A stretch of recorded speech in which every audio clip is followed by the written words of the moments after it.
नमस्कार दोस्तों।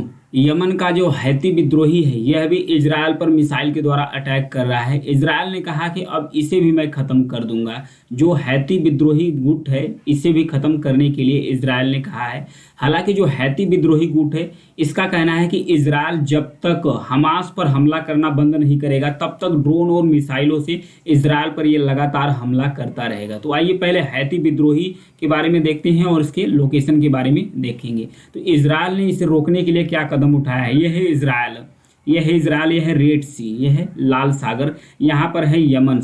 यमन से जो हैती विद्रोही हैं, यमन में रहते हैं।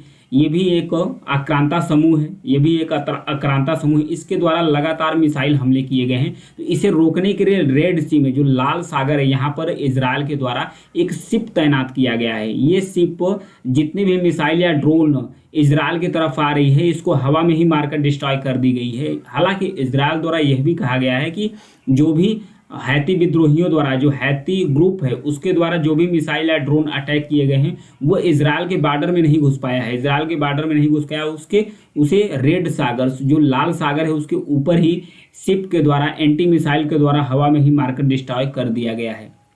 ये जो हैती विद्रोही ग्रुप है ये यमन में शासन करता है। यमन के आधे से अधिक 2014 से ही यह जो हैती ग्रुप है यह एक्टिव हुआ है। यह यमन के आधे से अधिक क्षेत्र पर कब्जा कर लिया है। हालांकि जो यमन का राजधानी सना है इसे भी हैती विद्रोही ग्रुप के द्वारा कब्जा कर लिया गया है। यमन के आधे से अधिक हिस्से पर यह कब्जा किया गया है इसके द्वारा, हैती विद्रोही गुट के द्वारा। अमेरिका ने जो हैती विद्रोही गुट है इसको घोषणा करके कहा है कि किसी भी ग्रुप या किसी भी संगठन के द्वारा इजरायल के तरफ या दोनों के बीच में जो जंग चल रही है उसके बीच में किसी भी ग्रुप को शामिल नहीं होना चाहिए, अन्यथा और भी देश इसमें शामिल होंगे। जब और भी देश इसमें शामिल होंगे तो वर्ल्ड वार का खतरा हो जाएगा, वर्ल्ड वार का खतरा तैयार हो जाएगा। ये जो हैती विद्रोही ग्रुप है ये ईरान द्वारा समर्थित है, यानी कि इसको हर तरीके से किसके द्वारा सपोर्ट किया जाता है, ईरान के द्वारा हर तरीके से इसको सपोर्ट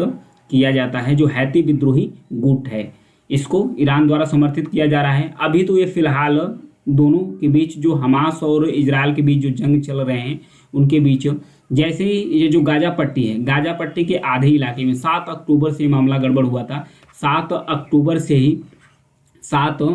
से ही इजरायल और हमास के बीच में जंग छिड़ा है, क्योंकि हमास के द्वारा 5000 से अधिक मिसाइलों से इजरायल पर लगातार अटैक किया गया। उसके बदले में लगातार बमबारी इजरायल के द्वारा किया जा रहा है। जो इजरायली फोर्स है, इजरायल जो टैंक है वो जो उत्तरी गाजा है इसमें प्रवेश कर चुका है और ये अस्पताल और बिल्डिंग और स्कूल को भी ये निशाना बनाया जा रहा है।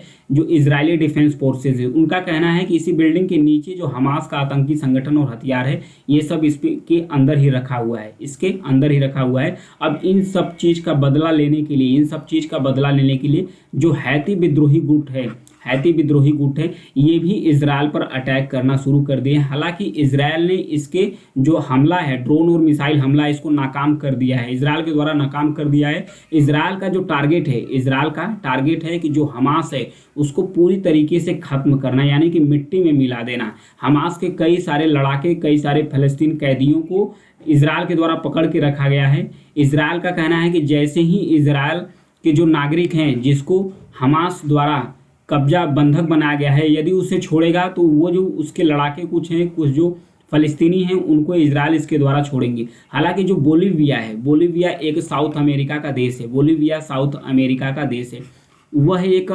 वह पहला लैटिन अमेरिकी कंट्री है, यानी देश है जो इजरायल से अपने राजनयिक संबंध को तोड़ दिया है। हालांकि 2019 में पहले तो वो अपना राजनयिक संबंध तोड़ दिया था, 2019 में फिर से जोड़ा था, लेकिन अभी जो हमास और इजरायल के बीच में जो जंग चल रही है इसके बीच में बोलीविया लैटिन अमेरिका का पहला देश बन गया है जो इजरायल से अपना जो राजनयिक संबंध है वो तोड़ दिया है पूरी तरीके से। तो देखिए इजरायल और हमास के बीच जंग कहाँ तक चलती है, और भी देश इसमें इन्वॉल्व होते हैं। ईरान लगातार कहीं न कहीं धमकी देता रहता है, तो उसे रोकने के लिए अमेरिका भी धमकी देता है कि यदि ईरान इस युद्ध में कूदता है तो उसका बदला लेने, उसे रोकने के लिए अमेरिका भी इस युद्ध में आ जाएगा, तो ये वर्ल्ड वार बन जाएगा। अभी फिलहाल तो जो यूक्रेन रूस के बीच युद्ध चल ही रहे हैं, एक तीसरा जंग छिड़ जाएगा। अभी तो हालांकि हमास और इजरायल के बीच में जंग जारी है।